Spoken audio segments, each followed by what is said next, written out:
പർദ്ദ കോടതി കയറിയോ? പർദ്ദ കോടതി കയറിയിട്ട് കുറേ നാളായല്ലോ. ഇപ്പോൾ കർണാടകയിൽ പർദ്ദ നിരോധിച്ചു, അല്ലെ, ഹിജാബ് നിരോധനം. ബോംബെയിൽ പ്രശ്നം. ഇവിടെയൊക്കെ പർദ്ദ ധരിക്കുക എന്നുള്ളത് മൗലിക അവകാശമാണ് എന്ന് പറയുന്ന ആളുകളുണ്ട്. തങ്ങളുടെ മതത്തിൻ്റെ അവിഭാജ്യ ഘടകമാണ് എന്നാണ് വാദം. അങ്ങനെയല്ല എന്ന് ഫസൽ ഗഫൂർ പറയുന്നുണ്ട്. MBSൻ്റെ സ്ഥാപനങ്ങളിൽ ഹിജാബ് ഒന്നും ധരിച്ചുകൊണ്ട് വന്നാൽ അതിനകത്ത് കയറ്റില്ല എന്ന് പുള്ളി പറയുന്നുണ്ട്. അപ്പോൾ മുസ്ലിം മത വിശ്വാസികൾക്കിടയിൽ തന്നെ പർദ്ദ ധരിക്കണോ, ഹിജാബ് ധരിക്കണോ, അത് എവിടെ ധരിക്കണം എന്നൊക്കെയുള്ള വ്യത്യസ്തമായ അഭിപ്രായങ്ങളുണ്ട്. അപ്പോൾ നമ്മുടെ നാട്ടിലൊന്നും പണ്ടൊക്കെ ഒരു തട്ടം ഇടുമായിരുന്നു പെൺകുട്ടികൾ. അല്ലാതെ ഇപ്പോൾ കണ്ണ് മാത്രം കണ്ട് വഴിയിൽ ഇറങ്ങി നിൽക്കുമ്പോൾ വെളുപ്പാങ്കാലത്തെ കണ്ട പേടിയാവും, അല്ലേ? നമ്മൾ ഇരുട്ടത്തൊരു രൂപം, കറുത്ത രൂപം വരുമ്പോൾ നമുക്ക് ഭയമാകും. പിന്നെ മാത്രമല്ല, നമുക്ക് തൊട്ടടുത്ത് ഒരാളെ മുഖം കാണുക, കണ്ണിൽ നോക്കി സംസാരിക്കുക എന്നൊക്കെ പറയുന്നത് വളരെ പ്രധാനപ്പെട്ട കാര്യമാണ്, അല്ലേ? നമ്മുടെ തൊട്ടടുത്ത് ഒരാളിങ്ങനെ മൊത്തം മറച്ച് കണ്ണുകൾ മാത്രം പുറത്ത് കാണുന്ന തരത്തിൽ ഒരാൾ അടുത്ത് വന്നിരുന്നാൽ നമുക്കൊരു അസ്വസ്ഥത ഉണ്ടാവുന്നത് സ്വാഭാവികമാണ്. അത് നമുക്ക് ഒരു അപരിചിതം, നമുക്ക് എന്തിനാ മുഖം കാണുന്ന ആളെ ഐഡൻറ്റിഫൈ ചെയ്യാൻ വേണ്ടിയിട്ടാണ്. ഇപ്പോൾ ഇന്ത്യയിൽ 2 സംഭവങ്ങൾ സമീപകാലത്തുണ്ടായി. ഒരു വനിതാ അഭിഭാഷക എന്ന് അവകാശപ്പെടുന്ന ഒരാൾ കോടതിയിലെത്തിയിട്ട് പറഞ്ഞു, എനിക്ക് വാദിക്കണം, ഞാൻ വക്കീലാണെന്ന് പറഞ്ഞു. അപ്പോൾ കോടതി പറഞ്ഞു, നിങ്ങളുടെ മുഖം കാണുന്നില്ല, നിങ്ങൾ ആരാണ്? ഈ വേഷം പറ്റില്ല, കോടതി ഈ വേഷം പറ്റില്ല, അഭിഭാഷക വേഷം വേണം എന്ന് പറഞ്ഞു. അപ്പോൾ ഇവർ പറഞ്ഞു അഡ്വക്കേറ്റ്സ് ആക്ട് അനുസരിച്ച് ഇന്ന വേഷം ധരിക്കണമെന്നേ പറഞ്ഞിട്ടുള്ളൂ, അതല്ലാതെ മറ്റു വേഷങ്ങൾ ധരിക്കാൻ പാടില്ല എന്ന് പറഞ്ഞിട്ടില്ല എന്നൊരു വാദം എടുത്തു. കോടതി എന്തായാലും പറഞ്ഞു അതൊന്നും പറ്റില്ല, നിങ്ങളിവിടെ വാദിക്കണം എന്നുണ്ടെങ്കിൽ നിങ്ങളുടെ മുഖമെങ്കിലും കാണണം. അവർ പറയുന്ന അവരുടെ വാദം മുഖം കാണിക്കാൻ പറ്റത്തില്ല, അന്യപുരുഷന്മാർ എൻ്റെ മുഖം കാണാൻ പാടില്ല. കോടതി പറഞ്ഞു അതൊക്കെ പള്ളി പറഞ്ഞാൽ മതി, എന്ന് കോടതി പറഞ്ഞില്ല, ഞാനാണ് പറഞ്ഞേനെ. അതുകൊണ്ട് ഈ കേസ് എടുക്കാൻ പറ്റില്ല, കേസ് വിട്ടു. നിങ്ങൾ പാർട്ടി ഇൻ പേഴ്സൺ ആണെങ്കിൽ നമുക്ക് വക്കീലില്ലാതെ സ്വന്തം നിലയ്ക്ക് കേസ് വാദിക്കാം. പാർട്ടി ഇൻ പേഴ്സൺ ആണ് നിങ്ങൾ വന്ന് വാദിക്കും. അല്ലെങ്കിൽ അഭിഭാഷകർ എന്ന നിലയിൽ അവർക്ക് പ്രിസ്ക്രൈബ്ഡ് ആയിട്ടുള്ള വേഷം പറഞ്ഞിട്ട് അതിട്ടേ കോടതിയിൽ വരാൻ പറ്റൂ എന്ന് പറഞ്ഞു. അതൊരു കേസ്. പിന്നെ നമ്മുടെ തിരുവനന്തപുരം മെഡിക്കൽ കോളേജിലെ കുറേ വിദ്യാർത്ഥികൾ ഓപ്പറേഷൻ തിയേറ്ററിൽ കയറണമെങ്കിൽ ഞങ്ങൾക്ക് ഹിജാബും ബൂർഖ ധരിക്കണമെന്ന് പറഞ്ഞു വന്നു.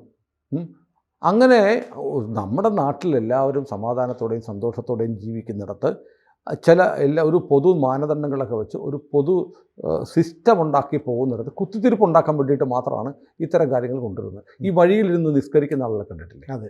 ഇപ്പം ഈ വിശ്വാസം ഇപ്പം തുടങ്ങിയതല്ലല്ലോ. ട്രെയിനിൽ നിസ്കരിക്കുന്നു, വിമാനത്തിൽ നിസ്കരിക്കുന്നു, ഇങ്ങനെയൊക്കെ വന്നിട്ട് ഈ 5 നേരം നിസ്കരിക്കൽ എന്നുള്ളത് ഒരാളുടെ മതവിശ്വാസത്തിൻ്റെ ഭാഗമായിരിക്കാം. പക്ഷേ അത് ചില സ്ഥലങ്ങളിലൊക്കെ അത് സമയവും സന്ദർഭവും സാഹചര്യവും നോക്കിയിട്ട് ആളുകൾ മാറ്റുമായിരുന്നു. ഇപ്പോൾ തീവണ്ടിയിൽ വരെ നിസ്കരിക്കുന്നു, വിമാനത്തിൽ വരെ നിസ്കരിക്കുന്നു. അത് ഭക്തി കൊണ്ടാണെന്നൊന്നും പറയാൻ പറ്റില്ല. മറ്റുള്ളവർക്ക് പരമാവധി ശല്യമുണ്ടാക്കുക എന്നത് തന്നെയാണ്. കാരണം 5-10 വർഷത്തിന് മുമ്പ് ഇങ്ങനെയൊന്നും ആയിരുന്നില്ല. അപ്പോൾ മറ്റുള്ളവരെ ബുദ്ധിമുട്ടിക്കിട്ട് പ്രാർത്ഥിക്കണമെന്ന് എവിടെയും പറഞ്ഞിട്ടില്ലല്ലോ. ഒരുത്തൻ്റെ പ്രാർത്ഥന ഈശ്വരനോട് തൻ്റെ കാര്യങ്ങളോ അല്ലെങ്കിൽ ലോകത്തിന് നന്മയുണ്ടാവാൻ പറയാനോ ഒക്കെ പ്രാർത്ഥിക്കുമ്പോൾ മറ്റുള്ളവരെ ബുദ്ധിമുട്ടിച്ചിട്ട് വേണോ? ഞാൻ എന്നുള്ളൊരു വീഡിയോ ഉണ്ട്.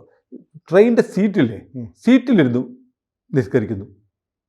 ഇതൊക്കെ എന്തൊരു മര്യാദക്കേടാണ്. പ്രാർത്ഥന ഒരാളുടെ സ്വകാര്യ വിഷയമാണ്, അല്ലേ?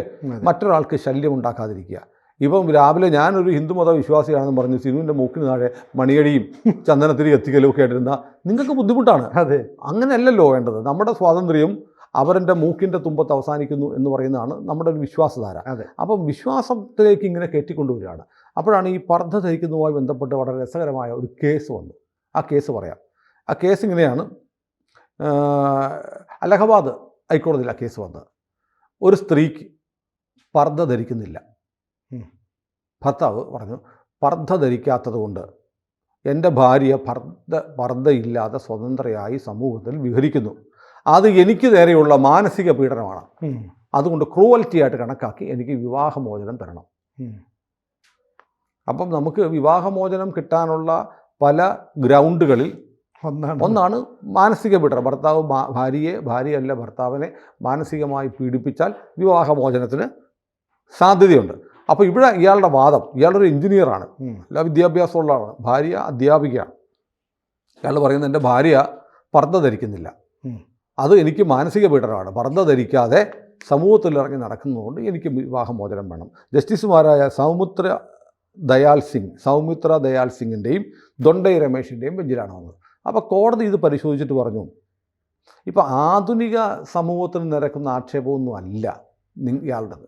ഒരു പർദ്ദ ധരിച്ചില്ല, അതുകൊണ്ട് എനിക്ക് വിവാഹമോചനം, അതൊരു സിവിലൈസ്ഡ് സൊസൈറ്റിക്ക് നിരക്കുന്നതല്ല. അപ്പോൾ പർദ്ദ ധരിക്കുന്നത് ഇൻഡയറക്റ്റായിട്ട് വേണേൽ ഈ കോടതിയെ വിമർശിക്കേണ്ടവർക്ക് പറയാം. അപ്പോൾ പർദ്ദ ധരിക്കുന്നവർ സിവിലൈസ്ഡ് അല്ല എന്നാണോ കോടതി പറഞ്ഞതെന്ന് ചോദിച്ചാൽ അത് ഇഷ്ടം പോലെ വ്യാഖ്യാനിക്കട്ടെ.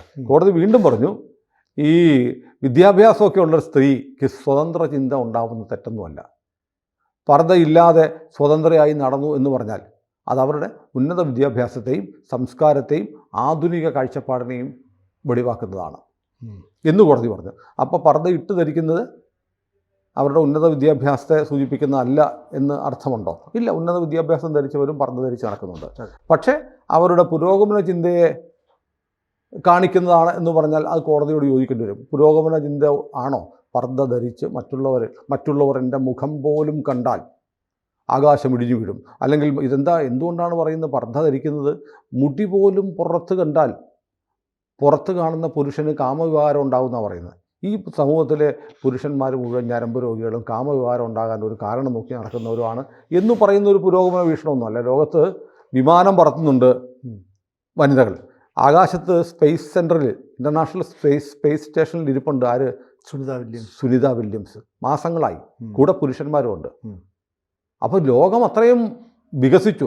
വനിതകൾ ആകാശത്തിനപ്പുറത്തേക്കെത്തി, ഭൂമിയിലല്ലാത്ത വേണമെങ്കിൽ തൃശങ്കുവിൽ പോയി പരീക്ഷണങ്ങൾ നടത്തി മനുഷ്യകുലത്തിൻ്റെ അഭിമാനം ഉയർത്തിപ്പിടിക്കുന്ന പ്രതീകങ്ങളായി ഒരു വനിത നമ്മുടെ മുന്നിൽ, നമ്മുടെ തലയ്ക്ക് മീതെ നിൽക്കുന്ന ഈ സമയത്താണ് ഒരു പർദ്ദ ധരിക്കാത്തത് കൊണ്ട് അത് സമൂഹത്തെ വെല്ലുവിളിക്കുന്നു, ആചാരലംഘനം ഉണ്ടാക്കുന്നു, എനിക്ക് അപമാനം ഉണ്ടാക്കുന്നു എന്ന് പറഞ്ഞ് ഒരു മനുഷ്യൻ കോടതിയിലെത്തുന്നു. കോടതി അത് നിഷ്കരുണം തള്ളി. ആധുനിക സമൂഹത്തിന് നിരക്കുന്ന ആക്ഷേപമല്ല പർദ്ദ ധരിക്കാത്ത സ്ത്രീകളൊക്കെ മോശക്കാരാണ് എന്ന് പറയുന്നത് കോടതി പറഞ്ഞു. ഇത് ഇന്ത്യ മാത്രമല്ല, അവിടെ ഒരു കിഴങ്ങനുണ്ടല്ലോ ഇറാനിൽ, ഒരു വയസ്സൻ, അയാളെന്താ പറഞ്ഞത്? അയാളുടെ നാട്ടിലാണ് ഒരു പെൺകുട്ടിയെ മുടി പുറത്ത് കണ്ടതിന് പിടിച്ചുകൊണ്ടുപോയി കൂടം കൊണ്ട് തലക്കടിച്ചു പോകുന്നത്. സമരം ചെയ്ത നൂറുകണക്കിന് പെൺകുട്ടികളെ അവർ ഭീകരമായി ഉപദ്രവിച്ചു. ചിലരുടെ കണ്ണൊക്കെ ചുഴന്നെടുത്തു. ഇപ്പോൾ വീണ്ടും ഒരു പെൺകുട്ടി, സ്വാതന്ത്ര്യാഭിവാഞ്ചയുള്ള ഒരു പെൺകുട്ടി സർവകലാശാലയുടെ മുന്നിൽ അവരുടെ വസ്ത്രങ്ങൾ ഉരിഞ്ഞു പ്രതിഷേധിച്ചു. അവളെ പിടിച്ചുകൊണ്ട് പോയിട്ട് പറഞ്ഞു ഇവർക്ക് മാനസിക രോഗമാണെന്ന് പറഞ്ഞ് മെൻ്റൽ അസൈലത്തിൽ ഇട്ടിരിക്കുക. മെൻ്റൽ അസൈലത്തിൽ ഇടുക എന്ന് പറഞ്ഞാൽ നമ്മുടെ ഇന്ത്യയിലെ അല്ലെങ്കിൽ ലോകത്തിലെ മറ്റ് വികസിത രാജ്യങ്ങളെ പോലെ മാനസിക ചികിത്സയ്ക്ക് പുതിയ സങ്കേതങ്ങളൊന്നുമല്ല. 25-30 വർഷം മുമ്പാണ്. ഇപ്പോഴും ട്രീറ്റ്മെൻറ്റ് എന്ന് പറഞ്ഞാൽ ഷോക്ക് അടിപ്പിക്കില്ല. നമ്മൾ പറയത്തില്ല ഇവരെ കൊണ്ട് മൂലമറ്റത്ത് നിന്ന് നേരിട്ട് അടിപ്പിക്കണമെന്ന് എന്ന് പറയുന്ന പോലെ കറണ്ട് അടിപ്പിക്കലൊരു ചികിത്സയായിരുന്നു. ഇപ്പം നമ്മുടെ നാട്ടിലൊക്കെ മാറി. നമ്മൾ പഴയ സിനിമകൾ കണ്ടല്ലോ, ഒരു സാധനം എടുത്ത് ഇങ്ങനെ വെച്ചിട്ട് അങ്ങനെ വേദന കൊണ്ട് പൊളയുന്നത്. ആ ട്രീറ്റ്മെൻറ്റൊക്കെ ആ പ്രാകൃതം എന്ന് കണ്ടിട്ട് അതെല്ലാം ഉപേക്ഷിച്ചു. പക്ഷേ ഇപ്പോഴും അവിടെ നടക്കുന്നത് ആളെ പിടിച്ചു കെട്ടിക്കൊണ്ട് ഒരുത്തനെ ആരോഗ്യവാനായ ഒരാൾ സർക്കാരിനെതിരെ പ്രതിഷേധിച്ചാൽ അവനെ കൊണ്ടുപോയി കറണ്ട് അടിച്ച് പിടിപ്പിക്കുക, കൂടം കൊണ്ട് തലക്കടിക്കുക എന്ന് പറഞ്ഞപ്പോഴാണ് ഞാൻ ഓർത്തത് പോപ്പുലർ ഫണ്ടുകാർ ആലപ്പുഴയിലൊക്കെ രഞ്ജിത്ത് ശ്രീനിവാസനെയൊക്കെ കൊന്നില്ലേ? അതെ, കൂടം കൊണ്ട് തലക്കടിച്ചാവുന്നത്. ഒന്ന് ആലോചിച്ച് നോക്കി, തലയ്ക്ക് കൂടം കൊണ്ടടിച്ച തലയുണ്ടോ? പിന്നെ ചെതറിപ്പോവും, ഒന്നും ഉണ്ടാവത്തില്ല, വാരിയെടുക്കാനേ ഉണ്ടാവുള്ളൂ. അത് കത്തി കൊണ്ടൊക്കെ മുറിച്ച കത്തി മുറിവിൻ്റെ പാടൊക്കെ വെച്ചിട്ട് തെളിവുകളുണ്ടാക്കും. ഈ കൂടം കൊണ്ടടിച്ചാൽ എന്ത് തെളിവുണ്ടാക്കാനാണ്? അങ്ങനെയൊക്കെ പറയുന്നു. അതുകൊണ്ടാണ് ഇങ്ങനെ ചെയ്യുന്നത്. ഏതായാലും ഇപ്പോൾ ഇത്രയും ഭീകരമായ ഒരവസ്ഥയിലേക്ക് കാര്യങ്ങളെ എത്തിക്കേണ്ട കാര്യമുണ്ടോ പർദ്ദ ധരിച്ചില്ലെങ്കിൽ എന്നാണ് കോടതി ചോദിച്ചത്. പക്ഷേ ഇവരുടെ കേസിൽ ഇയാൾ ഇതിൻ്റെ കൂടെ പർദ്ദ ഏറ്റില്ല എന്ന് പറഞ്ഞപ്പോൾ പർദ്ദ ധരിക്കാത്തതുകൊണ്ട് എനിക്ക് മാനസിക പീഡനം ഉണ്ടാകുന്നു എന്ന് പറഞ്ഞത് ഏറ്റില്ല എന്ന് വന്നപ്പോൾ ഇയാൾ അടുത്ത സെൻറ്റൻസ് പറഞ്ഞു. അതായത് അടുത്ത ആരോപണം ഉന്നയിച്ചു, ചീത്തവിളിയുണ്ട്, വേറൊരു സ്ത്രീയുമായിട്ട് ബന്ധമുണ്ട് എൻ്റെ ഭാര്യ, എന്നാൽ പിന്നെ ആ ഗ്രൗണ്ടിത്ത എന്ന് പറഞ്ഞു. അപ്പോൾ കോടതി പറഞ്ഞു ഇയാൾ ചീത്ത വിളിക്കുന്നുണ്ട്, മറ്റു പുരുഷനുമായി ബന്ധമുണ്ട് എന്നൊക്കെ പറയുന്നത് തെളിയിക്കാൻ പറ്റിയിട്ടില്ല. കോടതി പറഞ്ഞു നിങ്ങൾ രണ്ടുപേരും വിദ്യാസമ്പന്നരാണ്. ഭർത്താവ് എഞ്ചിനീയറാണ്, ഭാര്യ അധ്യാപികയാണ്. അവരുടെ സ്വതന്ത്ര ചിന്താഗതിയെ നിങ്ങൾ മാനിക്കണം, അതാണ് എൻ്റെ മര്യാദ. പിന്നെ രണ്ടുപേരും സാമ്പത്തികമായി നല്ല നിലയിലാണ്. അപ്പം നിങ്ങൾ ഈ പറഞ്ഞ ഗ്രൗണ്ടിലൊന്നും വിവാഹമോചനം തരാൻ പറ്റത്തില്ല. അപ്പോൾ നോക്കൂ, ആദ്യമേ മതം പറഞ്ഞത് ഏക്കാതെ വന്നപ്പോഴത്തേക്ക് എന്ത് പറഞ്ഞു? സ്വഭാവ ദൂഷ്യം പറഞ്ഞു. അതും ഏറ്റില്ല. പക്ഷെ കോടതി ഇവർക്ക് ഡിവോഴ്സ് കൊടുത്തു. കോടതി നോക്കിയപ്പോൾ ഇവർ കല്യാണം കഴിഞ്ഞിട്ട് 35 വർഷമായി. അതിൽ 23 വർഷമായിട്ട് ഇവർ വേർപിരിഞ്ഞ് താമസിക്കുക. അപ്പോൾ ഇവർ തമ്മിൽ ഇനി ചേരത്തില്ല. അപ്പോഴാണ് ഇവരെന്ത് ചെയ്തു, ഇയാൾ ഈ സ്വഭാവ ദൂഷ്യവും പർദ്ദ കേസും ഒക്കെ പറഞ്ഞ് എങ്ങനെയെങ്കിലും ഡിവോഴ്സ് മേടിക്കാൻ വേണ്ടി കോടതി ചെന്നു. അപ്പോൾ കോടതി പറഞ്ഞു നിങ്ങൾ സാധാരണ ഒരു പക്ഷേ സുപ്രീം കോടതി പറഞ്ഞിട്ടുണ്ട് ദീർഘകാലമായി നിങ്ങൾ പിരിഞ്ഞു കഴിയുകയാണ്, ഇനി ഒന്നിച്ചു പോകാൻ പറ്റാത്ത അവസ്ഥയുണ്ടെന്ന് ബോധ്യപ്പെടുകയും ചെയ്താൽ വിവാഹമോചനം അനുവദിക്കാമെന്ന് സുപ്രീം കോടതിയുടെ വിധിയുണ്ട്.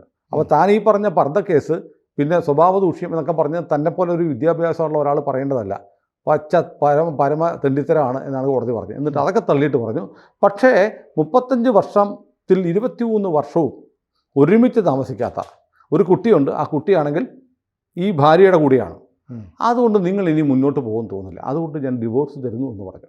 അപ്പോൾ വിവാഹമോചനം നേടാൻ ഉള്ള ഒരു കാരണമായി പർദ്ദ ധരിച്ചില്ല എന്നൊന്നും പറഞ്ഞ് കോടതിയിലേക്ക് വരണ്ട എന്ന് കോടതി പറഞ്ഞു. അത് ഒരു സ്ത്രീയുടെ അഭിമാനത്തിൻ്റെ പുരോഗമന ചിന്തയുടെ ഭാഗമെന്നാണ് കോടതി പറയുന്നത്. അപ്പം അത് കോടതി പ്രത്യേകമായി ഈ പർദ്ദ ധരിച്ചില്ല എന്നുള്ളത് മാനസിക പീഡനമായി കണക്കാക്കാനും വിവാഹമോചനത്തിനുള്ള ഒരു ഗ്രൗണ്ടായി കണക്കാക്കാനും പറ്റില്ല എന്നും മാർക്ക് ചെയ്തുകൊണ്ടാണ് ഈ കോടതിയുടെ ഉത്തരവ് ശ്രദ്ധേയമാവുന്നത്. ഏതായാലും ഇങ്ങനൊരു കേസുണ്ടായി എന്ന് വെറുതെ നമ്മുടെ പ്രേക്ഷകരെ ഒന്ന് അറിയിക്കാൻ വേണ്ടി പറഞ്ഞതാണ്.